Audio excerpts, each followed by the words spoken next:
Okay, so we are now streaming on YouTube. So welcome to those of you who might be joining us on YouTube. We're going to get started in just another minute or so. Just as a reminder, if you are watching and joining us on YouTube, you can certainly leave questions or comments in the chat, whether you're on YouTube or on Zoom. So please feel free. I am monitoring both of those.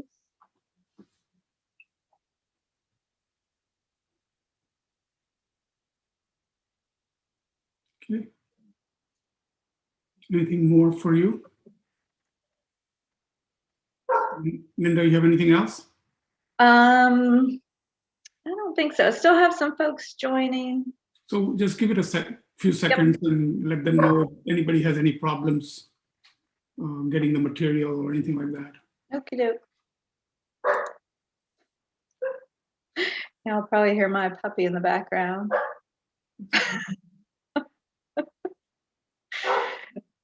She's like a 2-year-old. As soon as I get on the phone or something, it's like, wait, pay attention to me.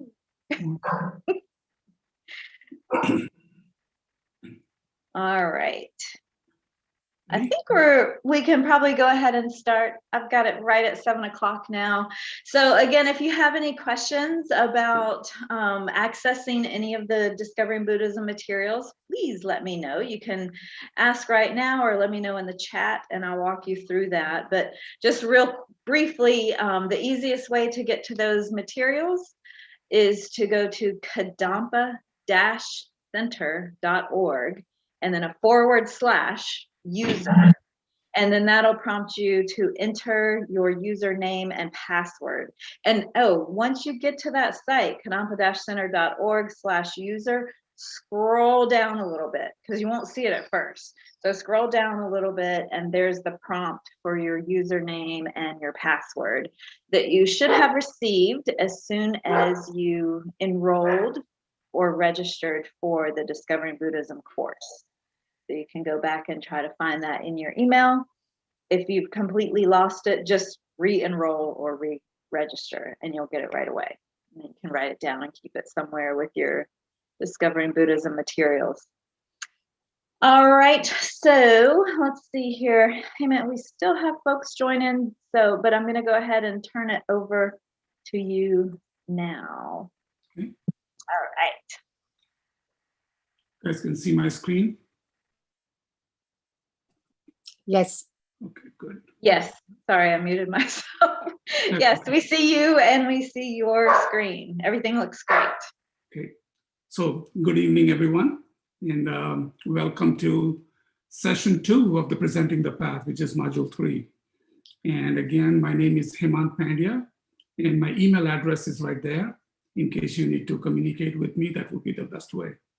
Okay, if you have any questions, no problem, just send an email or a message to me.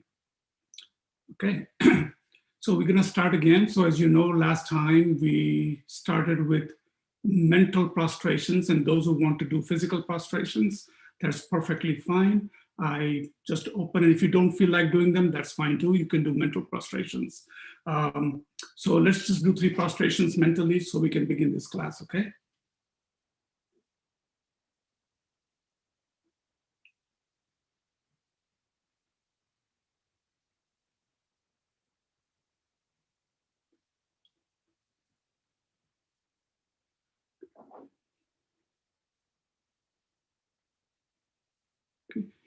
How many new people do we have, Linda? Do we have anybody that's first time today? All right, that's one right there. Looks like at least one. Welcome, Kevin. Okay, all right.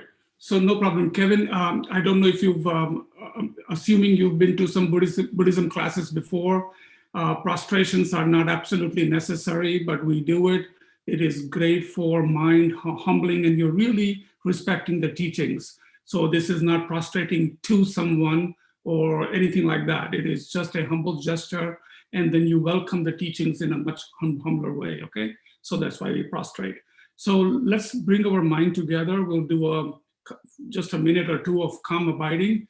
This allows all the energy from the day to day, the work, the school, wherever you were, to kind of slowly settle down and bring your focus right here in this class and this moment. So understanding your posture again. So let me just kind of move forward with the slide for those people who want to see it. So we did our prostrations. And so now you're thinking about your back. You want to keep your back straight. Okay, not too stretched, but not sitting back, just kind of straight, like a stack of coins. And why do we do that? It's simple. You have channels in your body, you have energy in your body, and when you are straight, it allows to work better. The wind channels work better. Okay, and your legs, again, unless you're sitting on the floor. Of course, if you're sitting on the floor, they call the Lotus Position, where both of your legs, the right one is on the left and the left one on the right, and your heels are facing upwards. A very difficult position for many of us, unless you're into yoga. But it is a difficult position, but some people can do it easily. And then there's a half lotus where only one leg is over the opposite leg and the heel is facing upwards. For the third one would be none of the heels are just cross-legged. Okay. And then for others that want to sit on a cushion or you're sitting on a chair, that's perfectly fine. Just put your feet flat on the floor. Your arms are relaxed. Your right palm is over your left and your thumbs are touching, just like this. Your head is tilted slightly forward. Your jaw and mouth are also relaxed. Your mouth is slightly open and your tongue is touching the top of your palate behind the front teeth. In your eyes, it's suggested to keep it slightly open. However, many people feel comfortable closing their eyes. And the only reason for that is they don't want people to fall asleep. So, and you're aware of your surroundings. And then, so let's do that. And once you are in that position and you're comfortable, scan your body for any discomfort. Just adjust as you need it.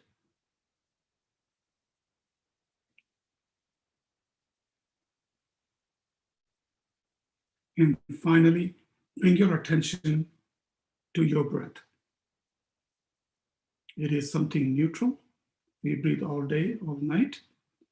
And just keep your focus on your breath, either by focusing on a tingling sensation by your nostrils, or when you inhale and your stomach extends out, and in when you exhale.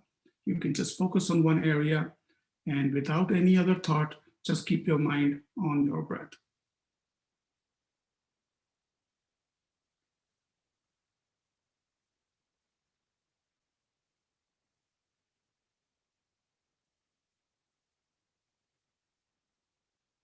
If you find you are drifting away with thoughts, perfectly fine. Just don't land on them. Let them be there, and then slowly tell your mind to come back on the breath. It's a great way to practice concentration also.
One of the most important things we do in this tradition is set our motivation. There's a lot of other things you could have been doing. So ask yourself, what is your intention right now for listening to this course? But in this tradition, there is nothing better than trying to develop one's mind and to spend some time exploring the topics in the Presenting the Path module and how you can apply what you're learning to your daily life.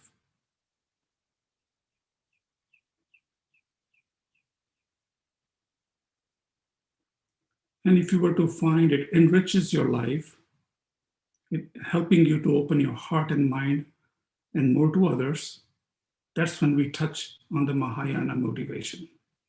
The idea, the thought to want to benefit others and to cherish others. So think, may this action here, this sitting together and listening to Buddha's ideas about happiness, about suffering, about how things are, and all of the questions we have, may listening to this strongly develop my potential in my mind. And may I take some of these tools from these sessions to develop my own mind and generating its potential to be a benefit to others, all the way to perfection, to Buddhahood, enlightenment. And may this action of being here today, being a part of the class, learning about mind and listening to this teaching, be a cause for exactly that result.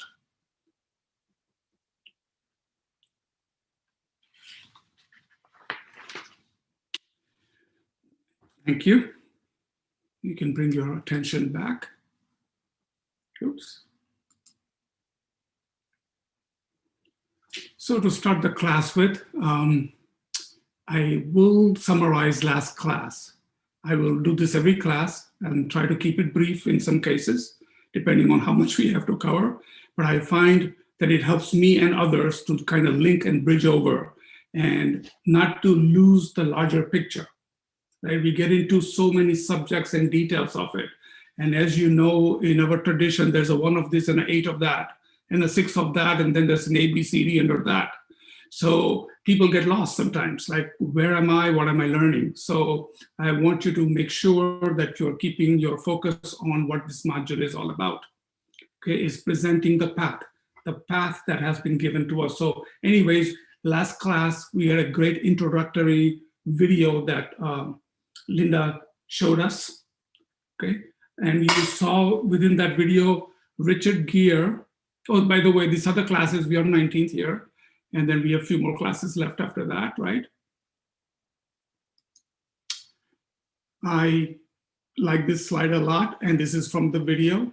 Again, it really speaks to what this is all about in a very easy way without going into detail. I love the fact it says it's a comprehensive system that shows us how to transform our mind from state of suffering to satisfaction and to one of extraordinary joy. I want you to focus on the word extraordinary joy. When we go through this subject matter, we hear a lot about suffering and death and obstacles and delusions, right? So a lot of people get tight about that. But I look at it this way. If you want something good, if you want to ultimately receive that enlightenment, then it is good that somebody is going to say, if you remove these problems, if you remove these obstacles, you can get it. So I like to focus that once you understand how it is, then one will find extraordinary joy, awareness, and contentment.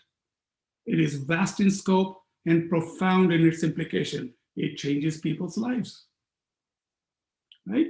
And then it says Buddhism accommodates every kind of mental disposition, but retains a laser-like precision that shows us what to be accepted and what to be rejected. It was realized and embodied by a human being just like us. That's profound.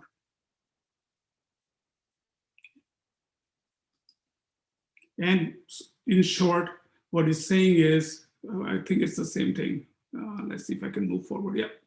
It happened 2,500 years ago with the Indian prince named Siddhartha.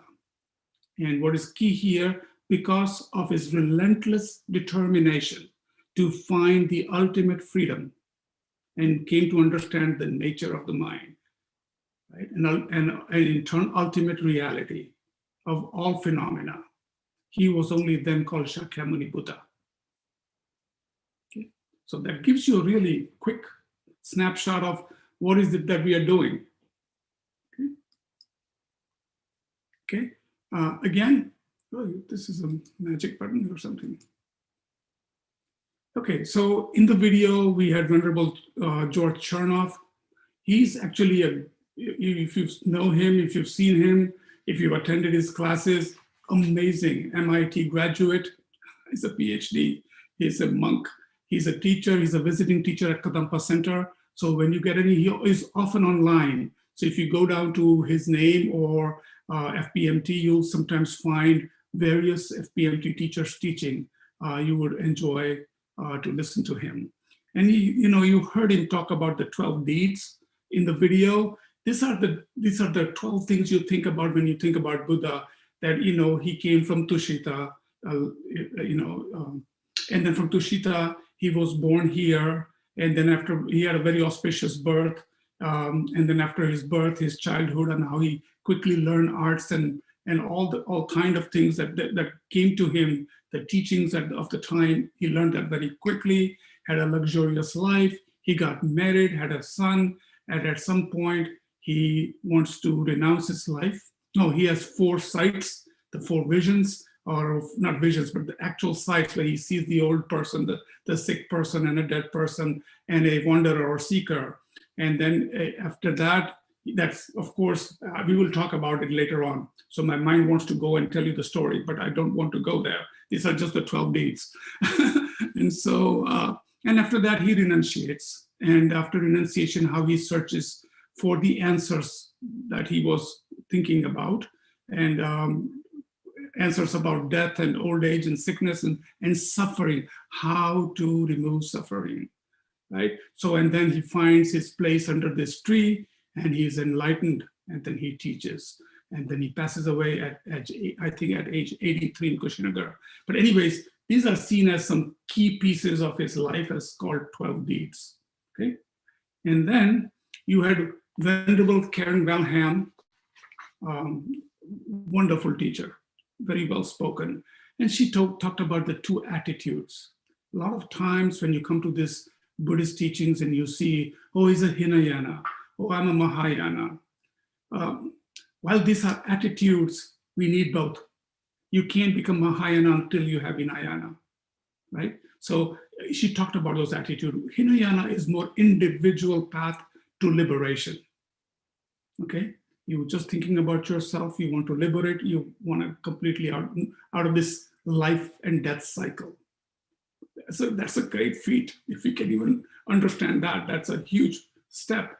Mahayana adds on the universal attitude of wanting to get fully enlightened to benefit others and develop bodhicitta. So that's combined. So one is more individual, one is more universal. Neither, you need both to progress. Okay. And then, of course, Venerable Robina comes and talks about the 2 wings. You need the compassion side and you need the wisdom side, and talks about samsara and why you take refuge. She gave a little quick snapshot. And in the end, in the video, Kendall Magnuson, also a great teacher, by the way, she contributes. She's a student, but contributes to a lot of this Discovering Buddhism classes also. A lot of the writings and stuff like that. But she talked about how before she collected knowledge, and it wasn't penetrating her. But however, when she took time and really integrated some of these teachings, how it changed her life. So this is obviously different people come to learn different things for from different perspectives, right? Some are just wanting to know, and others want to learn what do I do? I'm interested. Others are serious or they're advanced. Anyways, keep your mind open and listen to the teachings. Again, we went through the required reading last time, so I'll cover these in a moment. If for those people who have not, this is the provided text that Linda talked about. turning of the wheel, method, a wisdom and the three paths, and an outline of the path to enlightenment. The homework for today was to read the turning of the wheel. And we'll cover that quite a bit actually today. But at least you should have read it, because there are portions and sections in that reading, it's only like 5 pages, I believe, where you cannot cover that. It's just what Lama Yeshe says, or Lama Zopa Rinpoche says, and that itself is the teaching. And we'll cover that in a bit, okay? But these are the readings. There are further requirements, and as I told you, my go-to book for everything is Liberation in Palm of Your Hand. Okay, it is full Lamrim, but it's a commentary.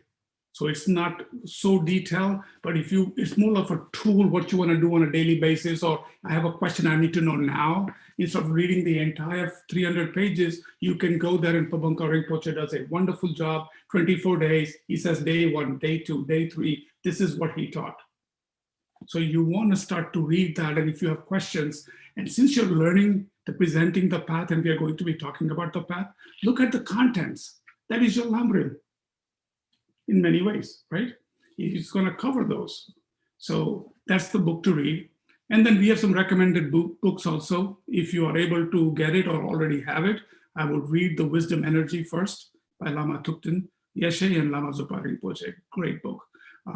We'll learn a lot about how they brought Dharma to Western world in the 70s, how it went in the Western world, and then also he covers the 3 principal aspects of the path and why do you need to understand the path. So wonderful books, okay? So typical format, very quickly, you already know. Prostrations first, when we do this, we'll do a come abiding, and we'll set motivation at that time. I'll give a summary of the previous class as I'm doing now. We'll talk a couple of comments on required reading, topics to be covered, and we'll do a closing meditation, dedication, and then to preview the next session, okay? We did talk quickly about the 3 parts. It's an attitude you come to class with, please come to focus, learn, be here and present. Don't be like an upside down pot. Nothing goes in. You're dreaming somewhere else. Don't be a pot with a hole in it. It comes in this year, goes there. Contemplate. So if something you don't understand, we are telling you what to read. Where is it in the Liberation in Palm of Your Hand? There is a chat function. Try to understand it, try to contemplate on it, and try to think about it. And obviously you don't want to come with a pot full of poison, because then nothing is beginning to go in. You already have all kind of convictions and you already have your hands up this way, then you shouldn't even be here. So the whole point is be open-minded, listen carefully, no matter what your faith, convictions, mindset is, just listen and see if this is valuable to you. Does it make sense? Okay? And it's very nice to recall sometimes. As you're walking away, we put away like, oh, that was an hour and a half. Oh gosh, I got to go to bed. I need to get up early. Fine. But put 1 or 2 thoughts in your mind. Well, I wonder what was that all about? And it's good if you could retain that way. Again, it's a spiritual roadmap. Okay, Lamrim, step by step.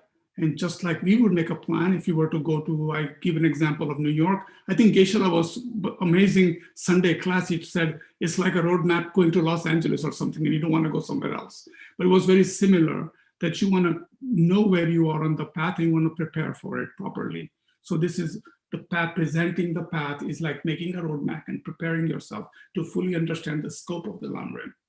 Okay, you get an overview and then you dive deeper. Oops. And it's, why do you need it? Think about it, 84,000 teachings that Buddha gave. Where do you begin? Where do I start, right? It's like Venerable Robina says, you want to just have a recipe to make a chocolate cake and somebody gives you this thick of a book and said a whole bunch of recipes in it, go at it. Well, you want to know which page, where is it, and is this the one you're making, and then go step by step. So this is very nice, it's organized, self-paced. Okay. This is just a quick look, not necessarily all details. We will cover the scopes, lower scope, middle scope, great scope. Each one is important in itself. It is not necessarily one is better than the other. So don't get the wrong concept. Each is made so you build the fundamentals and then build on top of it. So you have a full understanding of it, okay? I made some changes. One small change I made to this particular one after reading Pabonka Rinpoche's book. The word emptiness is kind of intermingled in the sixth perfection. It is not itself a topic. So I put bodhicitta and equanimity into one, and then I put six perfections there because emptiness is included in that. But anyways, I just cleaned it up a little bit in case you guys took a picture or something like that.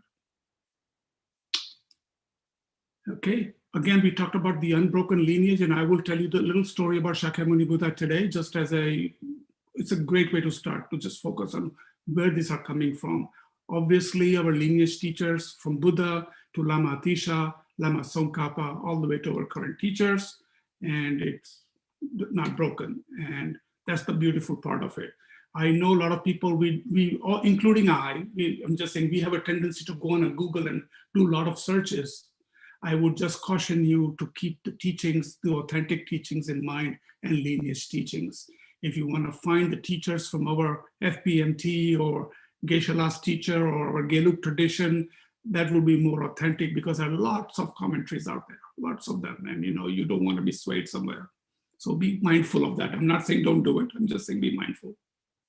Okay. So today's topic, we're going to go through Shakyamuni Buddha, a little bit about Atisha, just a few words on Lama Sankata, have few definitions, quality of Buddha, just again, view of the Lamrim topics, a few little more detail. We're going to try to complete the 3 preliminaries, and then time permitting, we'll get into the first scope, death and impermanence, suffering of the lower realms, and the refuge, if time permitting. Okay. Okay, so I'll just you can just listen very nicely. Just sit back, and I'll go through 2 things. I'm going to go through a little bit about Buddha and his 3 turning of the wheels. Okay, so let's kind of talk about that a little bit. So who's Buddha? Buddha, when he was born, of course, he was called Siddhartha Gautama. That was his name, Siddhartha. Okay, and he was born maybe 2,600 years ago. 563 BCE, okay? And the story is that his mother, Mahamaya, you don't have to remember the names, I'm just gonna mention them. Father's name was Suddhodana, and father was thrilled that mother is going to have a baby because he wanted somebody to be a successor. This is a warrior clan, a big kingdom, Kapilavastu, I would say middle-sized kingdom, nothing big, but a big, in his way, a big kingdom in that way. And then the mother, it's very traditional in the culture then, is to have the mother go to maternal side, mother's house, her parents' home. And knowing that she was pregnant, some maidens and attendants accompanied her. So on her way to her mother's house, they wind up in this beautiful grove called Lumbini. Currently, remember at those days, there was no India, Bhutan, Nepal like that, right? It was just a large kingdom. Kingdom was in India, currently it's in India, which would be considered India, but Lumbini was in the border right now in Nepal. In this beautiful grove, she had a wonderful dream. She had a dream when she actually became pregnant, she had a dream that a white elephant had entered her womb. Okay, and that's considered very auspicious. So she's in this grove, she reaches out to touch a branch, and she realizes that the baby has come out. And they say that when he was born, there were very specific signs that this is extraordinary. For example, they say he was so alert at birth, and to the point where he even took a couple of steps.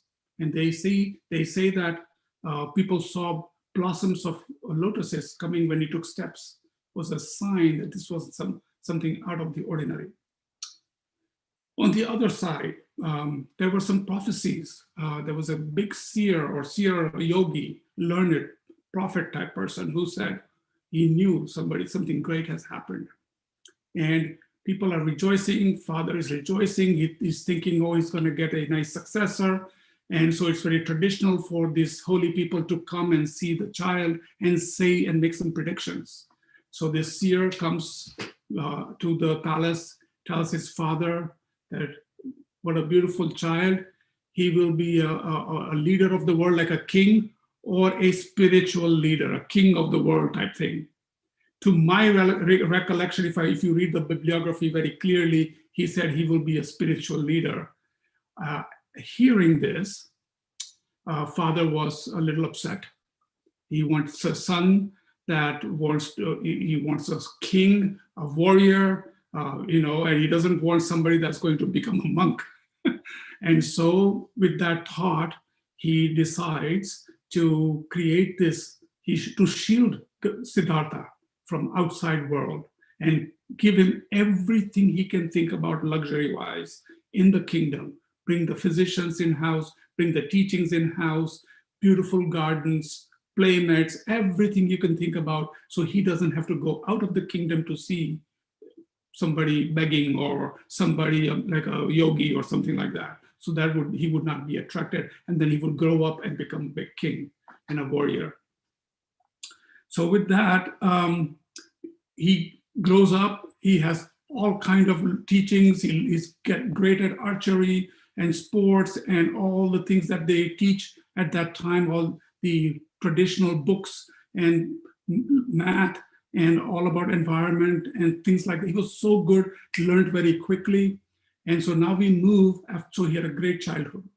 Now we move to his 20s.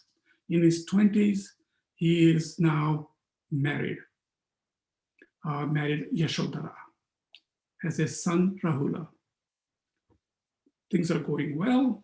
One day he decides that he wants to get out of the walls, sneak away. So he calls his attendant, name was Chana, and they go out. It's a beautiful horse Kantak, and they go out in the town, they sneak away. They go out, and to just regress back a little bit, when the king created this beautiful kingdom, he took a lot of the town people with sicknesses, old age, poor people, of the laborers, he put them outside in a separate town, outside the kingdom. He took their homes away, put them outside, so that Buddha doesn't see it. So now guess what? Buddha winds up there, and the first thing he sees is an old person. And he asks his attendant, what is this? And he says, well, that's an old age. All of us get old. All humans get old. So that was a little shocking for him, because he's young and healthy and had everything in his life. He saw only beautiful things. Second thing he saw was a sick person. And he says, what's going on with this person? And he's saying, well, some people get sick, and especially if you're old and in last stages, you may get that. He didn't even understand that. And then he sees a dead body. In India, they take a lot of people on their shoulders for cremation. So he sees that. He says, what's that? And he says, that's a person who died. And he says, what is that? And so they say, well, everybody dies. That's it. This really, he was distraught. He was shocked. He was distraught. He's thinking, all this suffering? What will happen to my loved ones? What will happen to my palace? What will happen to me? What will happen to my relatives? So this is what's going on in his mind.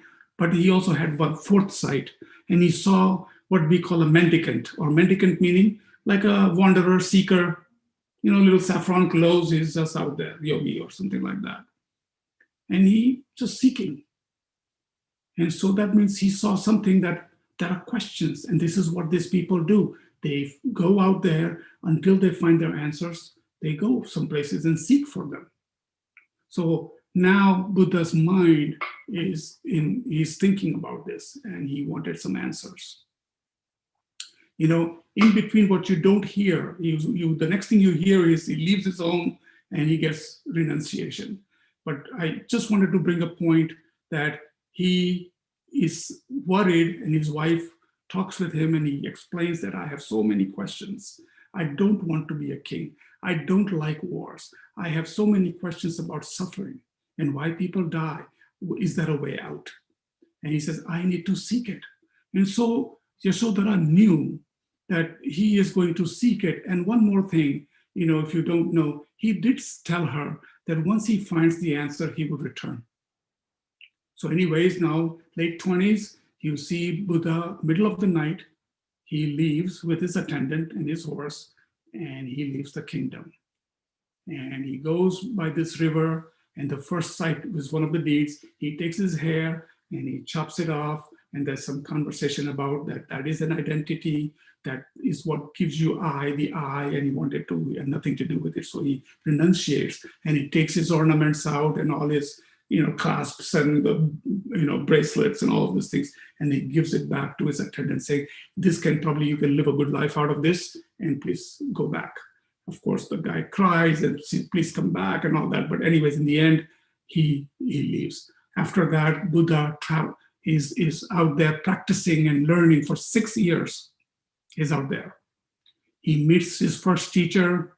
He learns meditation at very advanced level. And if you read his biography, you can see all the things he learns. And what you find is he very quickly becomes as good as the teacher in a very short period of time. He just was that good. And so the teachers at the end would say, "I have nothing else to give you. You can take over my seat and continue to teach here." And he would say, "No, till I find my answers, I must continue." And then he moves on, finds another teacher.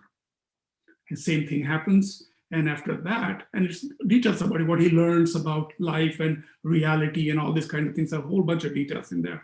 But at the end, he finds this 5 meditators who were practicing this austere, almost self-mortification type practices of meditation, so strict of a meditation that they would only eat like 1 grain of rice. And he thought, maybe if I focus 110% of my mind in this meditation and not pay attention to anything else, I will gain my liberation. I will understand. And he found out that, so what happens is he's one day out of his meditation, he goes to a river close by to get some water, and he finds that he cannot even get up. He's so weak. During that time, while he's in the river, a boat is passing by, and he hears a conversation. And this guy is a musician on the boat saying, "My instrument is not playing well. It's too tight. It doesn't play well. And the strings are too loose. It doesn't play well." Well, Buddha took that as a message that maybe the life of the palace and all those ambience, he had wasn't the way. And such strict discipline and self-mortification training is not good either. And so this was his message of going somewhere in the middle, balancing himself. And so during that time, he's still in the water, and some ladies of the town, Sujata is her name, she was passing by, had a bowl, porridge bowl, rice bowl, and he offers it. She offers it to him. And seeing that he was pretty weak, and it's also pretty traditional to offer something to people they consider holy or yogis. So he takes that, and he takes the porridge. And seeing this, the other 5 yogis saw that. They had a little misjudgment about that. Said, Buddha has given up, and they leave. The next thing you see is Buddha is practicing, he keeps on going, and he practices his meditation, what things he's learned. So remember, at this point, he's become quite advanced. And then he winds up near a town called Gaya, which is in the state of Bihar. And he goes there, and he finds this tree. It's in the ficus family. Okay, it's a beautiful Bodhi tree. And he sits there, and he says to himself, "I am going to meditate until I have my answer. May this be my last time, but I'm going to sit there till I find my answers." What I know is that during that time, that evening or whatever, one evening, he has this, what they call Mara, vision of the Mara. Could be external, could be internal. I can't know, but this is your demonic forces of hatred, anger, desire. All this came to his head. And they tried so hard to shake him. They tried so hard to shake him. He did not. He was unshakable. And they say about dawn time, he's completely stable. He wins over Mara, and they say he had this thought, his hand is over his knee, almost like touching the ground. And there's like, who are you? type thought came to his mind, and the sounding of the earth saying, I am your witness, and Buddha saying, I have been practicing all my lives, And so that's why sometimes you see his hand down there on the right side. But anyways, that morning he was totally enlightened. He completely liberated, no more obscurations, no more obstacles. After that, he kind of meditated for 49 days. Okay, he knew everything now. Remember, omniscience, omnipotent, full enlightenment. It was like, what will I tell? How do I do? Type feeling, right? But anyways, after 49 days of contemplation, he goes towards a town, towards Benares, which is on the west side, and he comes to a town called Sarnath.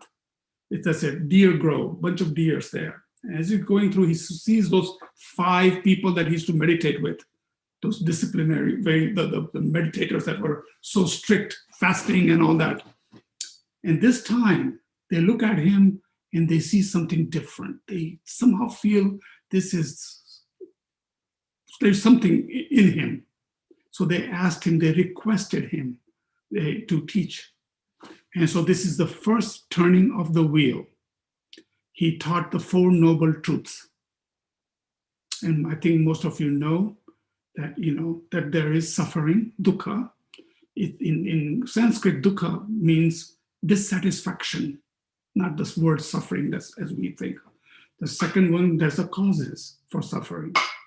There is a cessation of suffering. And then there's a path. These were the 4 noble truths, and he got into very detail of that, and that was the first turning of the wheel. Then the second turning of the wheel in a place called, and those 5 meditators became his first 5 disciples. And then the second turning of the wheel was in a place called Rajgira. There's a Vulture's Peak mountain. Actually, a couple of folks from Kadampa Center went there in 2018. I was one of them. Patty and I went there. It's just amazing to see it. And this is where he taught that the second turning of the wheel about emptiness or shunyata, okay? The way things are, the ultimate reality. And so that was his second turning of the wheel. And then there was a third turning of the wheel. So what that means is he realized that, he taught 2 different types of teaching. There was his interpretive teachings, and there were some definitive teachings. So the definitive teachings talks about the absolute nature of the nature of life and nature of things, and the interpretive is more like conventional. How do I do this and how do I do that, right? So he knew that some of these teachings may cause confusion. So what he did was he reconciled. Buddha was not wrong. Buddha knew all along what he was doing, but he realized he was able to see people's minds. And so he realized that he should reconcile those so people have a better understanding based on their capacity. So that was the 3 turning of the wheels. So this is what they focus on, but he taught for 40 more years. And so therefore 84,000 teachings. And then age of 83, he be paranarvana, or he passed away in a place called Kushinagar. So any question on Buddha's life? I spend a lot of time because I think it is important for you to sense what Buddha went through. And these teachings coming from Buddha, his experience and his teachings, an enlightened being, okay? Very quickly now, we're gonna move fast now. So the next thing we wanna talk about, we jump to 11th century. Now in between this, 5th century, there were other teachers in the lineage. Of course, there were Indian pundits and scholars and saints, Nagarjuna, you'll hear. And these, I'm not just throwing these words, is in case you see them, learn a little bit about them. What did they contribute? And you will find out their level. Each one is just mind-blowingly amazing, how much they studied, what they did, what they wrote. And this is what a lot of our geishas study, right? All the teachings from Atisha, from Lama Sankata, Nagarjuna, Chandrakirti, Asanga. These are the names you will hear, but our lineage teaching, you want to start at Atisha, okay? So in Tibet, the Buddhism was already there from Lama Padmasambhava, call him the Guru Rinpoche, 8th century. However, after so much political strife and 84,000 teaching, they say the plot was lost a little bit. It kind of degenerated a little bit, right? There were still very learned people there, but Tibet is a large place. So Atisha was invited. There's a beautiful story of Atisha in The Liberation in the Palm of Your Hand, how rich he was. He had a huge kingdom with 13 golden rooftops and 25,000 pools. He took like 300 people like he was going to war. That's how he was able to escape. And he was able to get out. Next slide. Yeah. Oh, my wife is reminding me that there's a slide there. Okay. So he was invited by the king from Tibet. And he stayed there for 15 to 17 years. And he did this wonderful. He took 84,000 teachings and he organized them. And he wrote this book called The Lamp for the Path. Okay, that included the essential points of the Buddha's teaching. So this is the beginning of Lamrim. Okay, and very accurate. His teachings, he put it in a very accurate and orderly way. So that's why if you go to Kadampa Center, if you're visiting here, wherever you're from, there's a beautiful statue of Lama Atisha. And if I were you, when you get a chance, then you see these things, learn a little bit about them. So you will see what they did and how they contributed and how important they are. Okay, and then we have Lama Sankata. Because of the time, I'm not going to get into a lot of details on him, but it is important to know 14th, 15th century, again, a very auspicious birth. From childhood, the teachers wanted to see him taken away so they can learn. His teacher Randava actually took him, and he grew, he wrote amazing, he practiced, he practiced a lot, went on a lot of retreats, very educated in that way. And he learned from all different traditions. And finally, if you think about it, he drew upon the Kadampa teachings of Atisha. Okay, and then what happened, he put the teachings into a really nice, what they call 3 baskets. The Vinaya teachings, or the monastic discipline. The second basket was Sutra, or discourses of Buddha. And the third one is called Abhidharma.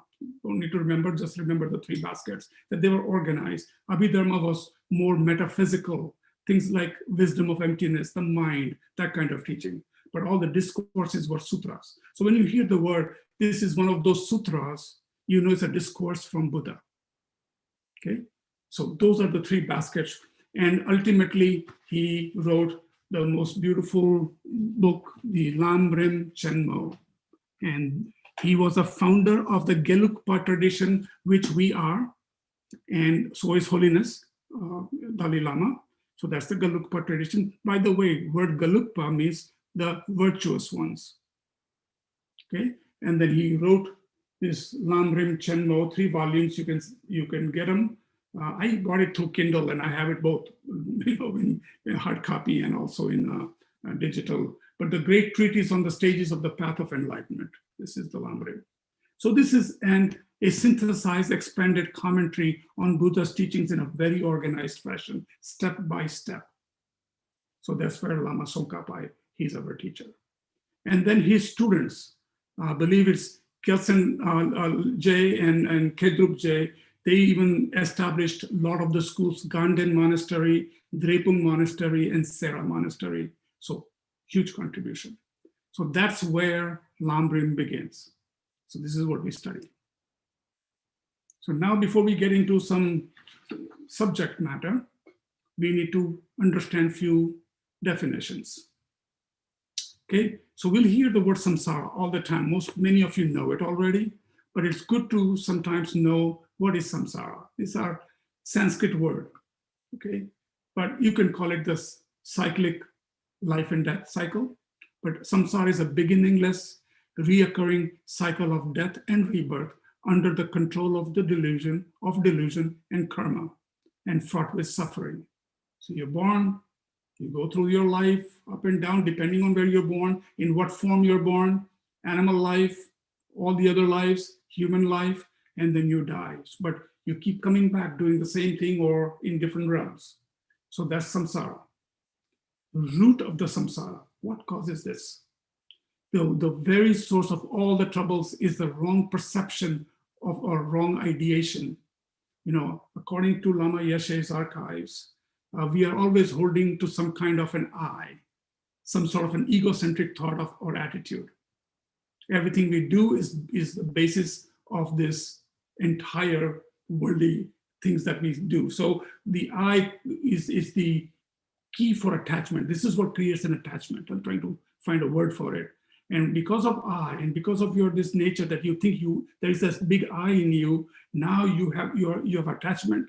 I meaning this is mine. I like it. I don't like it. Well, I don't like it, so I hate you. All that starts from that attachment. And so it becomes a root. They call the three poisons are the ignorance, attachment, and aversions. So these are the three poisons that keeps us going into a cycle. Ignorance is not knowing how things exist, and this ignorance of the I. Attachment is just what we talked about, creates this attachment of the I, and aversion creates anger. These are the three poisons. And the ignorance is already written at the bottom. There are two basic types of ignorance of karma and ignorance of ultimate truth. And we have topics to cover, so you'll get a little more understanding of this. Even sometimes the definitions need more clarification. Okay, so that's first, those definitions are important. Amen. Yes. We have a question about what does paranarvana mean? Okay, it's a very good question, actually. I had a feeling that question might come up. So, matter of fact, I might even, let me see if I have. Let's take a look at it. I'll talk about paranirvana.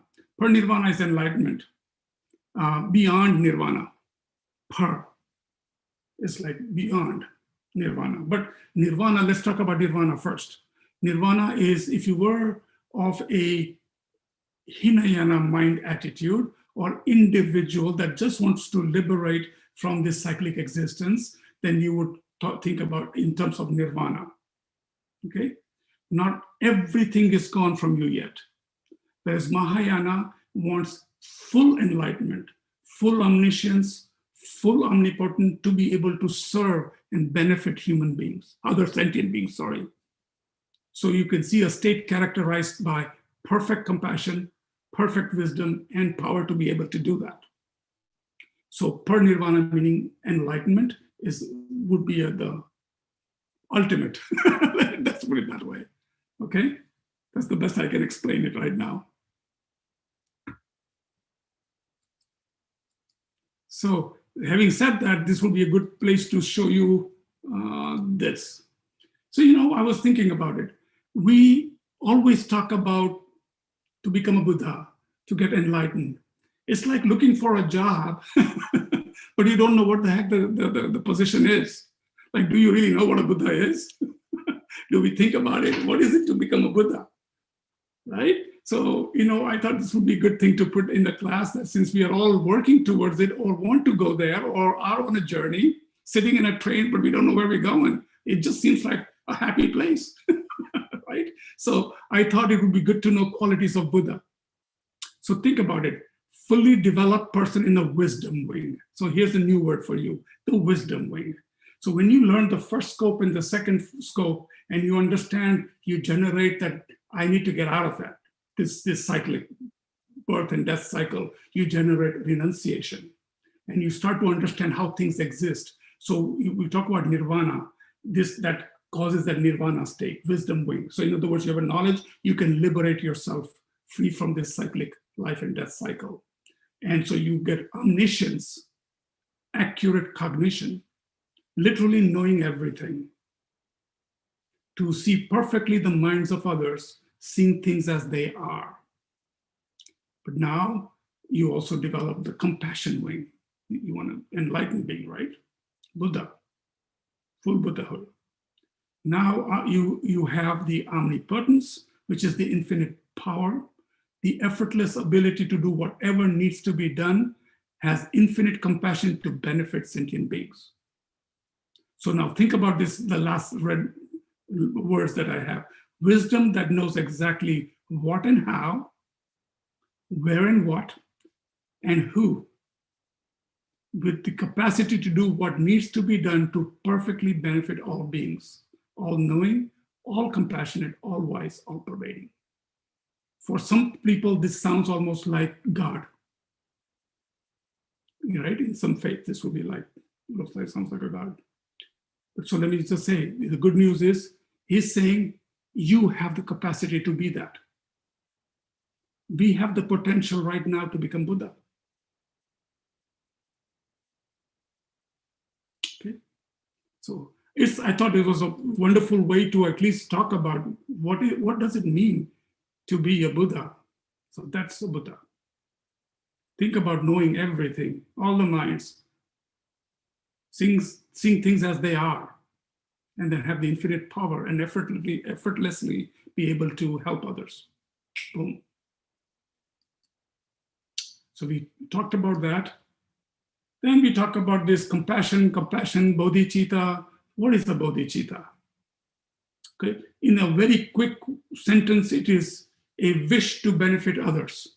It is the altruistic wish to help others. So very high level of attainment. And we need to develop this compassion.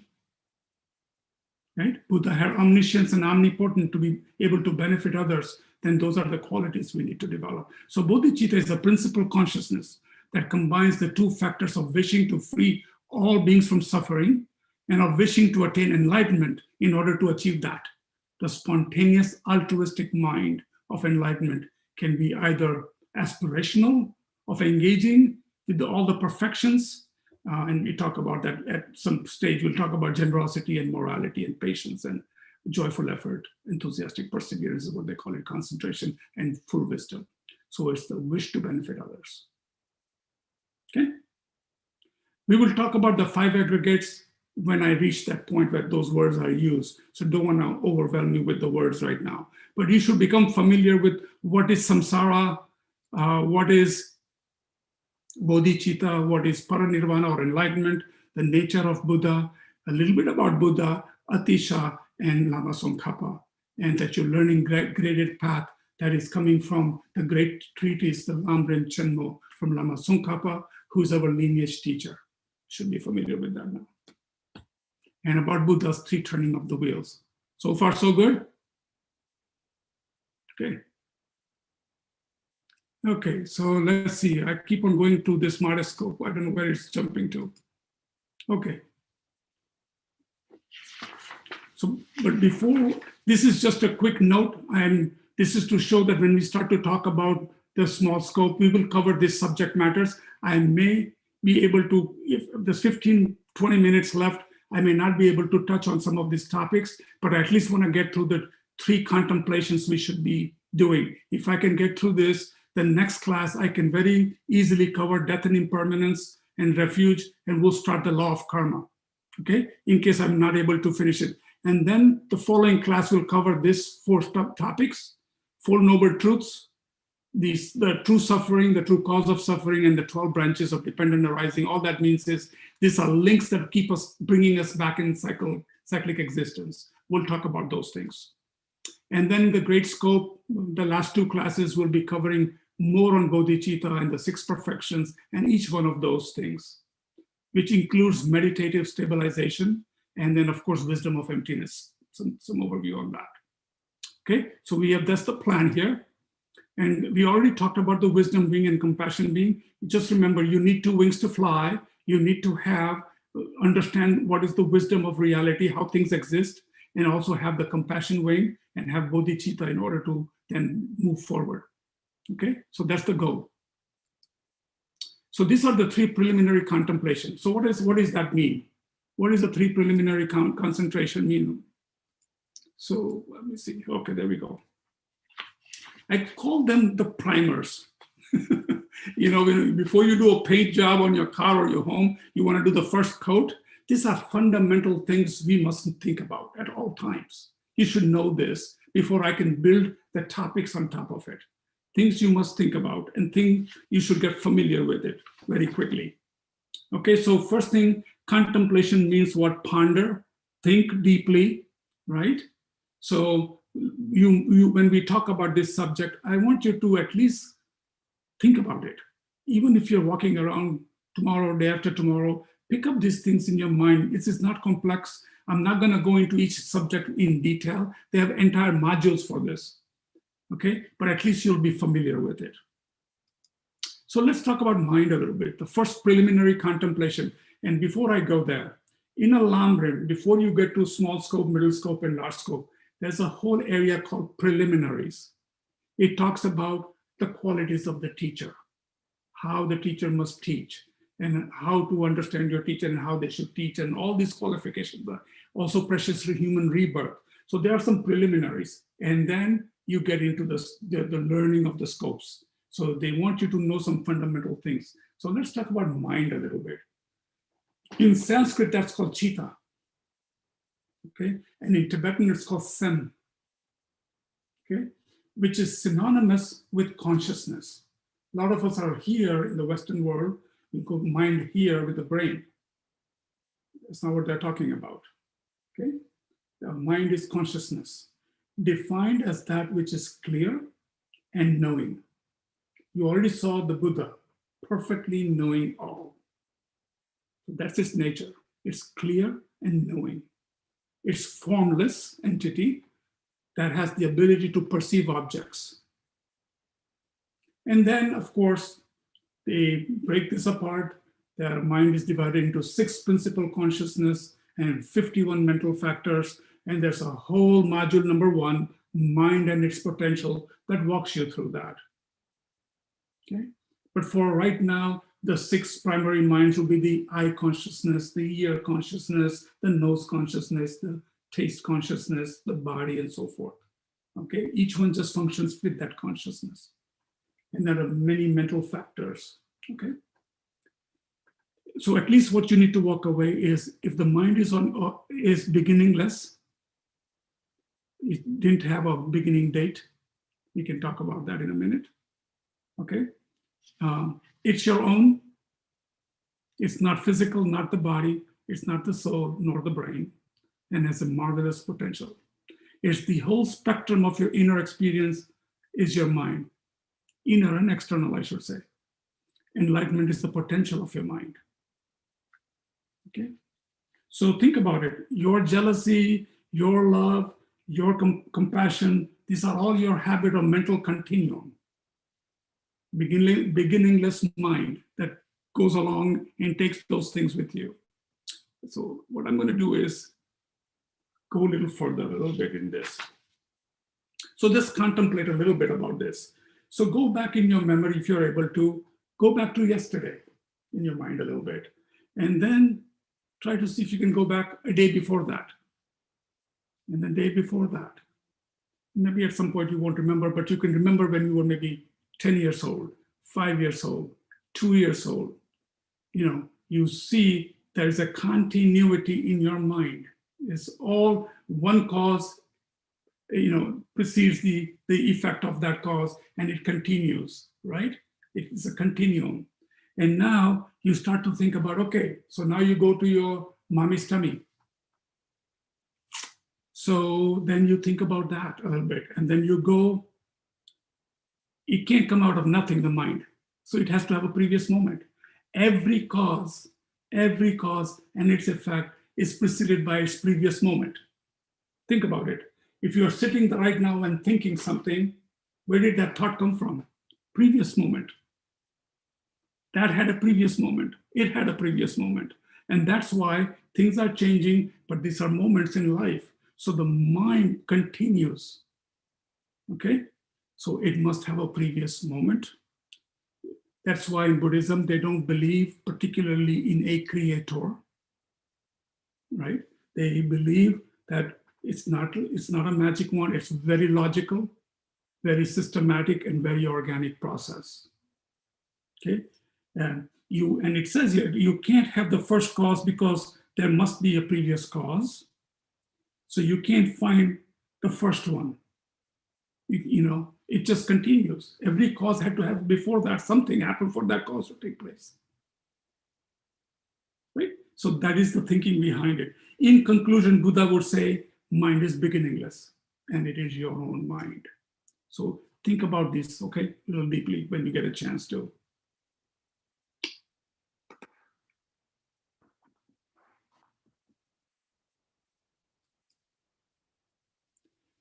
second preliminary contemplation, this is a tough one for me and a lot of teaching. Actually, even some greater teachers have said this is a tough subject to teach sometimes. But we talk about need for a spiritual teacher. Okay, so the word Lama, superior one, or a teacher, venerable one, spiritual leader, is what they call the word Lama. So it is very essential, yet very difficult part of the teaching, right? So why? Because we've seen in TV and shows about cults and there's gurus and some crazy things, right? But it's interesting also that if you were to put that aside for a second and think about it, everything you are doing has been taught to you by somebody. You've always had teachers. When you were a child, who taught you how to walk properly, not to climb the walls, where to sit, wearing the clothes, going potty, went to school, who taught you? There was always teachers. For ladies, learning to cook, mothers, grandmothers. For men, same thing, right? Mothers and grandmothers teaching you how to make certain things. So we've always had teachers. It's just that we become myopic about some story and think that's a problem for me. You cannot Google your way out of internet, right? It will mislead you. So that's why it's a need for a teacher. But now let's talk about what does that mean? This is not some emotional attachment. Oh, he speaks so well, or oh, he looks so great, and oh, he wrote this 10 books as my teacher. No. Tibetans are very particular. In Lamrim, it says, we need to qualify the teachers. Okay, so let's go and look at that a little bit. Oops. So I don't have a slide on that, but I'm going to I have some notes here. So first thing is you check the teacher's qualities. Okay, so you check their reputation. Okay, are they respected by their peers? What do they speak about? Not only that, you can at least check on their students and what the reputation of the student is. Right? When you see Venerable Chernoff, Venerable Amy Miller, when you see all these fantastic teachers, they themselves you want to be their student, right? And now think about that teacher. And if somebody were to say Dalai Lama, His Holiness, I guarantee you can read all the books you want, but when you're there, it's real. Something happens. It is not anymore just a picture that's going like this on internet, So the need for teacher, you need to think about that. You need to really develop confidence. Okay, that you check it out, and I'm sure teacher is checking you out too, right? So it needs to be that way. Why? Because when you develop that connection, then they can really help you. You open up, you develop a trust, and then he or she is able to guide you. And that's why the need for a teacher. Okay, it's not getting emotional gaga over somebody simply because they look a certain way or they talk something fancy. It is really checking it out and having the confidence that you are. But once you have that confidence, once you have that trust, then you develop the faith. And once you have that faith, then you start to develop some sort of a devotion. Okay, so you can be confident from an inferential point of view, intellectual point of view, and you develop this heavy-duty confidence that this is the teacher that you want to be called your teacher, right? And so let's see. So it's based on your wisdom, your assessment, and you've made the decision. Okay, so and then it's about devotion. Rinpoche Rinpoche, it has beautiful words. He says that this is the most difficult practice. His root guru was Pavanka Rinpoche, the one who wrote Liberation in Palm of Your Hand. But he says it's the basis of all realizations. To have the capacity, to have this pure attitude towards our teacher is really a tough one. Okay? So think about that. That's the second contemplation.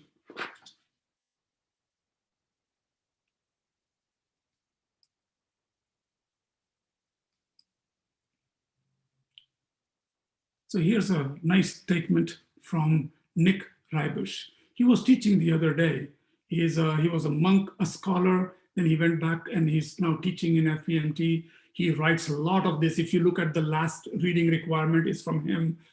Just an amazing teacher. If you ever get a chance to see him at the Light of the Path or get his teachings, I would say, ask you to attend one of his teachings. This is something from him. And even if we have the opportunity and the interest, we have to be taught to practice. Finding a perfectly qualified teacher is the most important thing in life.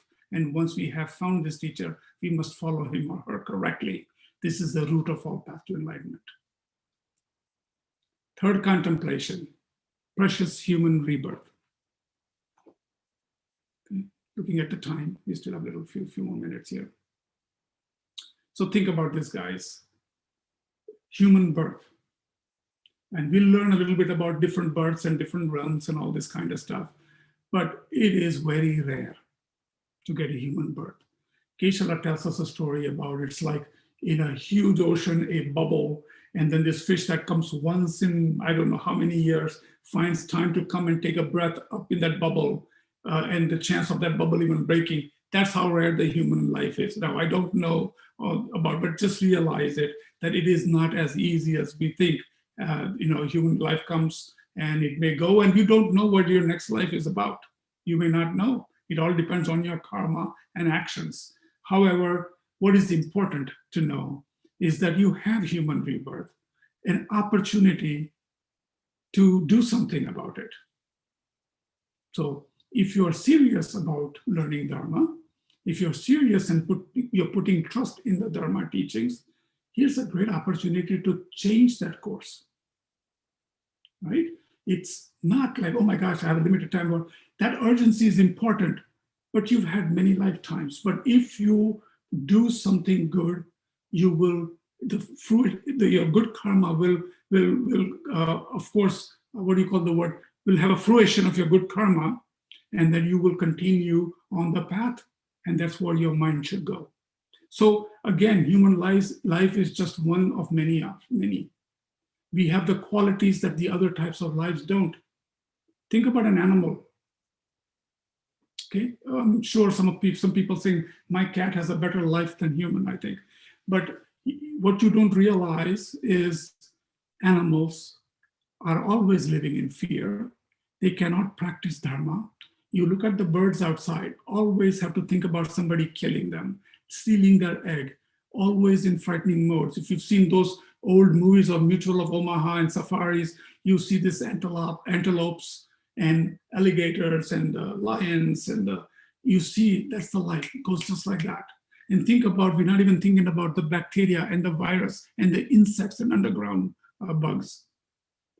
By the seconds and minutes, born, dying. Right? Now think about the human life. How amazing you have a chance to do something about it. You talked about the mind and mind's continuum. And what happens is based on what your mind is like, correct? So you develop that mind slowly and steadily.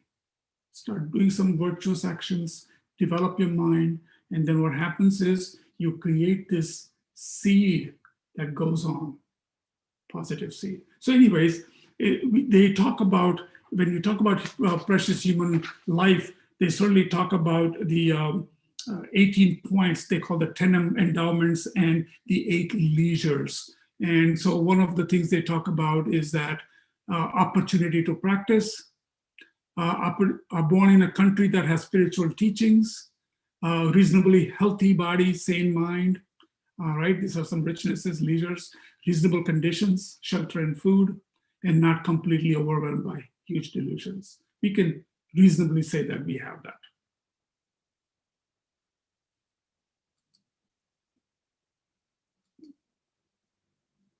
Oh gosh. It's really amazing this mouse is not working, or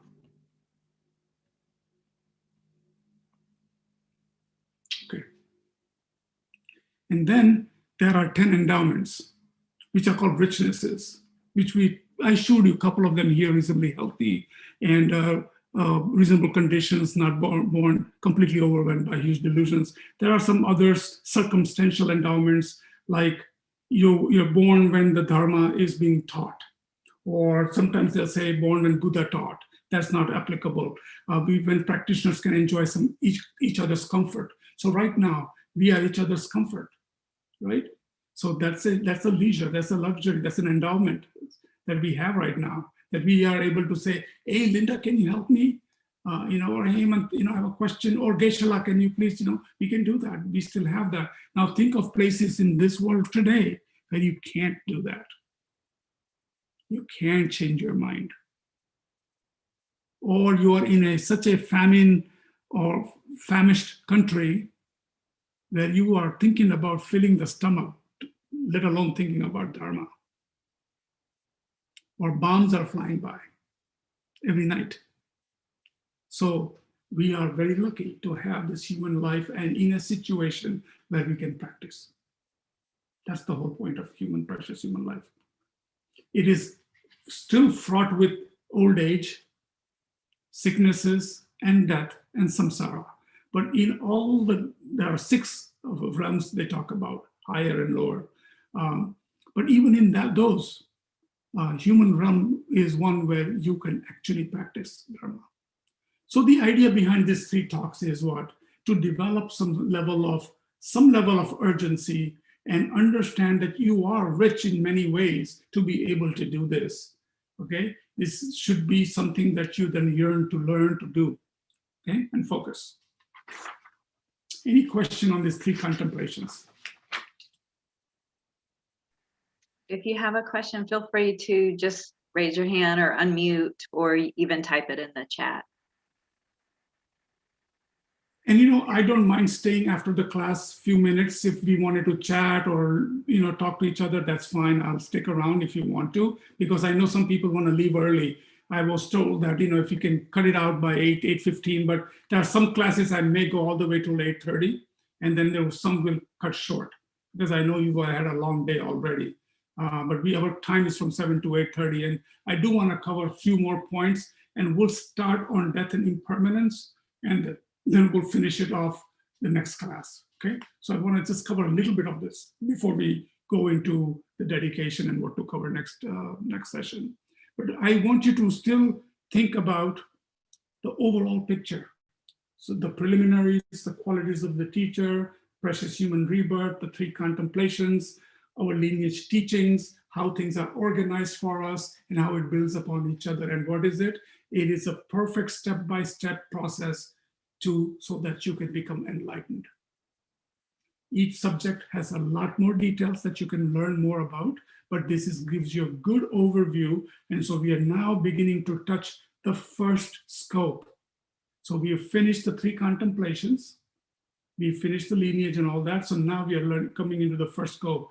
And it is the first one, obviously, death and impermanence is a powerful subject to talk about. Okay, so just a couple of more points on this, and then we'll carry on from there. Okay, next class. So contemplate on your own death. Okay, we are taught to ignore it. Like it or not, we don't think about it. Why? Because it's scary. Why? Because we are attached to this life. And we can go on, and we know it.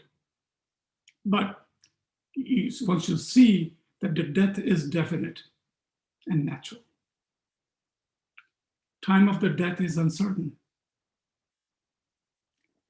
And the time of the death is extremely important. Okay? And we'll talk about those words now. We'll take it a little further. We'll go through some stages if I have time, but maybe in 5 minutes, whatever I want to cover, I can at least cover. So again, just like cause, we talked about cause in a previous moment a while ago, it is simply as that whatever comes, whatever cause is present at this moment certainly passes, right? It will move on. As you can see, everything you do right now was a previous cause. This cause will become past in a minute, in a moment. Same way, this body will also be gone. So that's in the death process. And this is the subtle level of impermanence is very coming into being of something is that it passes away. So, okay? So in other words, everything that comes into being necessarily dies. It is no longer that. It's a simple logic. Okay? But we frantically don't want to disappear. And that's what causes the fear. Right? So time of the death is uncertain. Okay? We think, no, it's not happening to me. I'll do this tomorrow. I'll read this later on. We do that. We all do that, right? Why? Because we think healthy people don't die. Young people don't die. We think, well, I'm not going to die yet. But just look around and see what COVID has done, how young people have died, how older people die. Death can come anytime, right? So we have to face the reality. Don't be afraid of it. It's a natural process. Your mind continues, okay?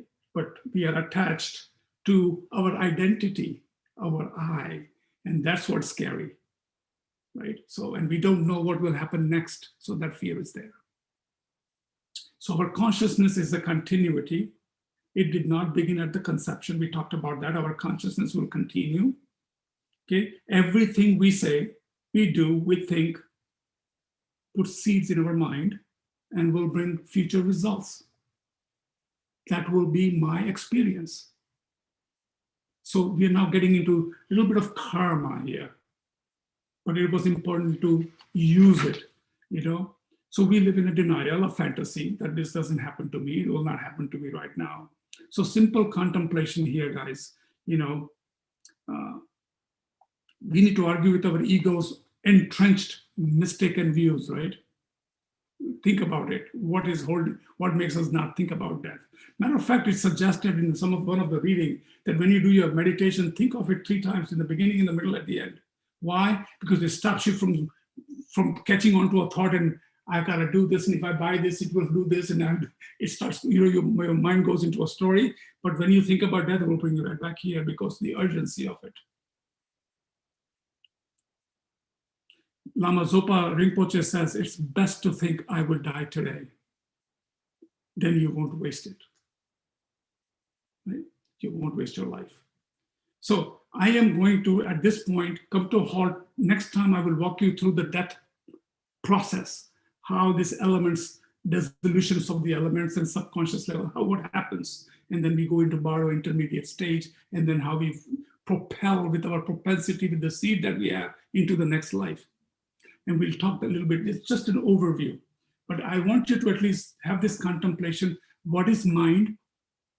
Importance of finding a teacher, precious human rebirth, and then few points about the death, right? Death is inevitable. Time of the death is uncertain. And only one thing can help you, and that's the teachings and the Dharma. So think about those words.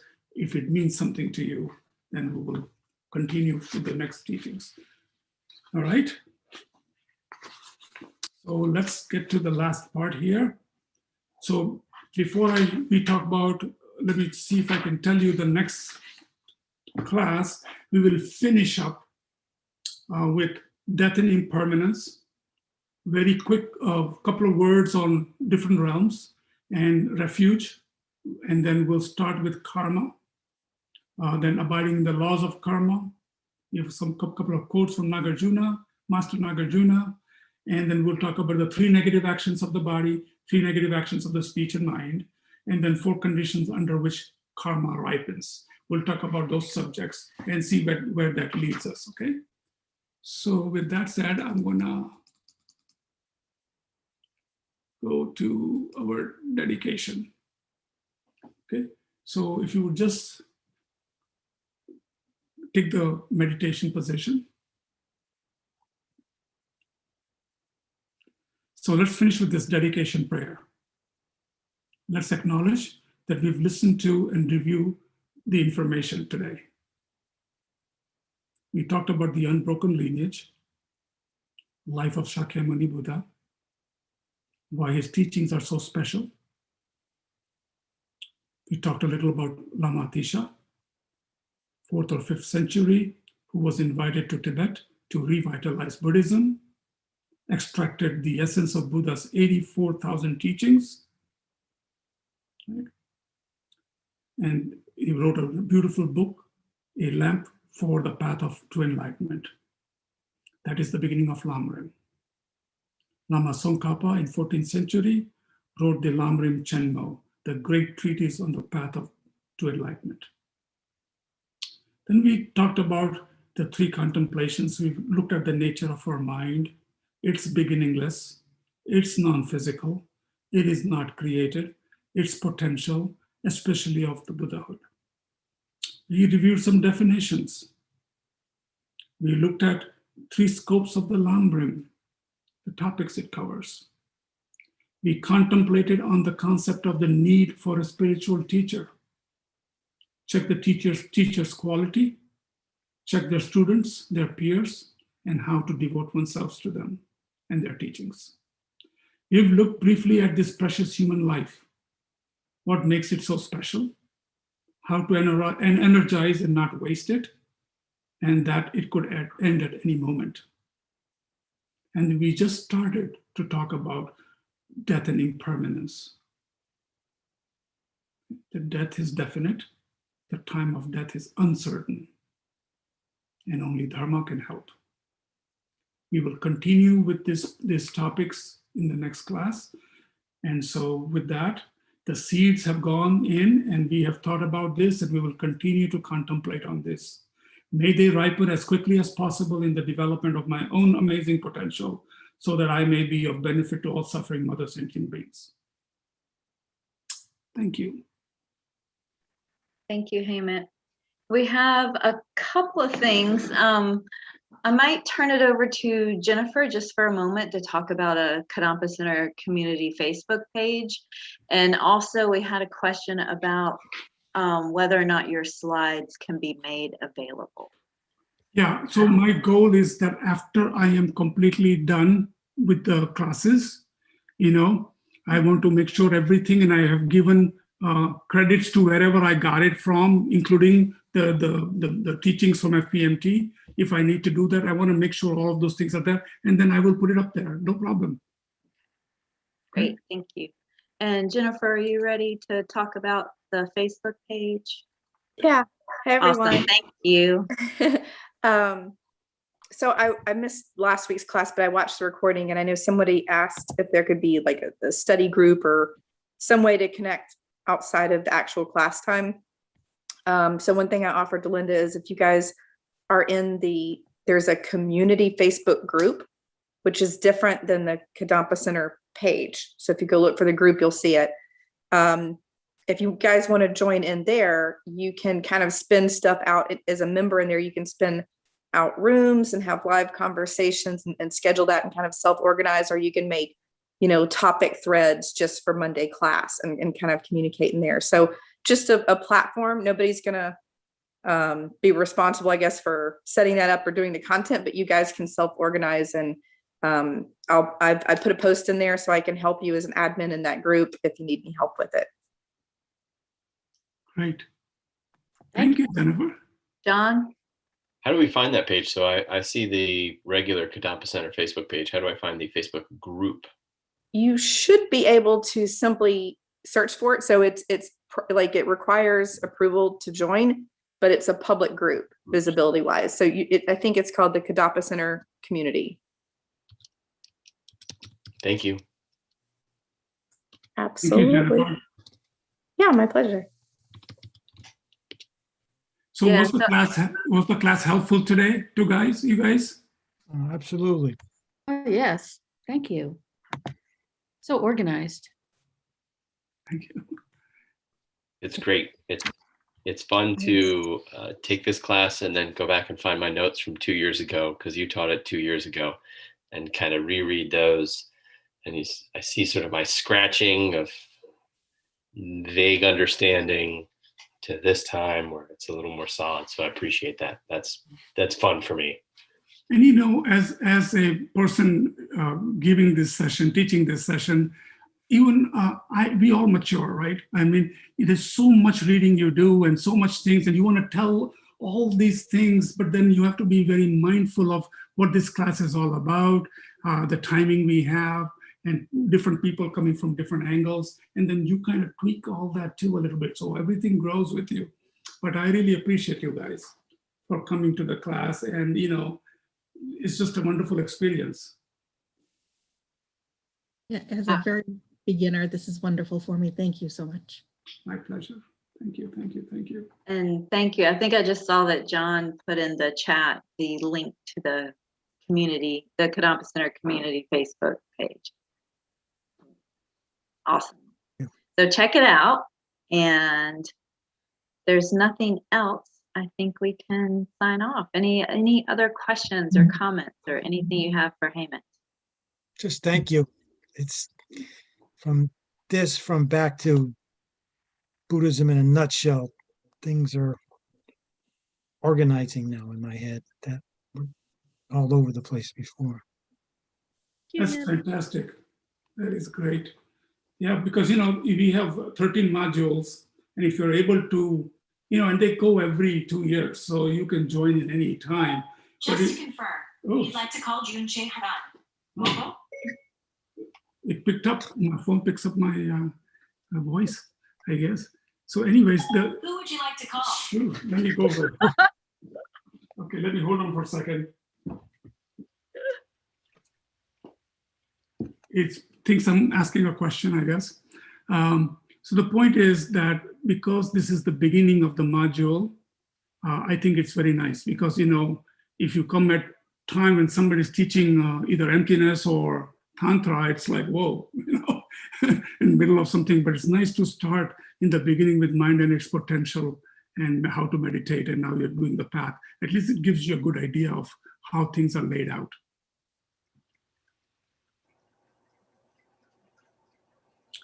So, I didn't give the homework, but it's the next reading I would like people to do if you're on it right now.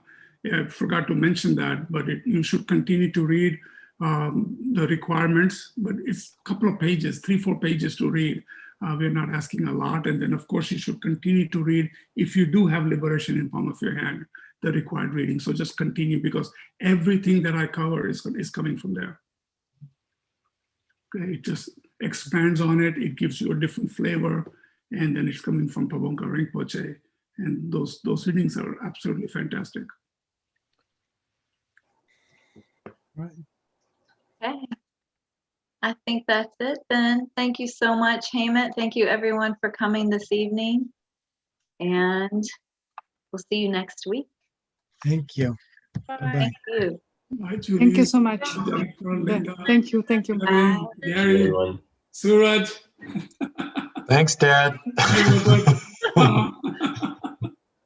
Thank you. Thank you. Good night.